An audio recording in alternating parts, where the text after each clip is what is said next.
ایک دفعہ زارش جنگل سے گزر رہی تھی کہ اسے اچانک زور زور سے چڑیا کے چلانے کی آوازیں آنے لگی۔ زارش اس طرف چل پڑی جس طرف سے چڑیا کے چلانے کی آوازیں آ رہی تھی۔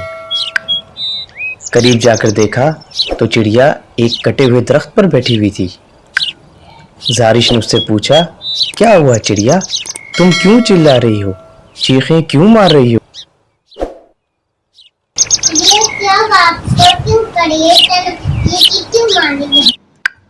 چڑیا نے جواب دیا، مجھے ایک شکاری نے شکار کرنے کی کوشش کی لیکن میں وہاں سے بچ نکلی، پر اس کے وار سے میرا ایک پر زخمی ہو گیا اور اب میں اڑ نہیں سکتی۔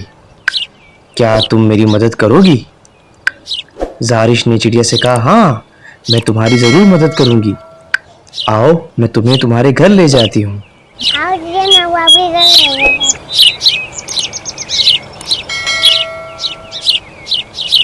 اور پھر زارش چڑیا کو اس کے گھر لے گئی۔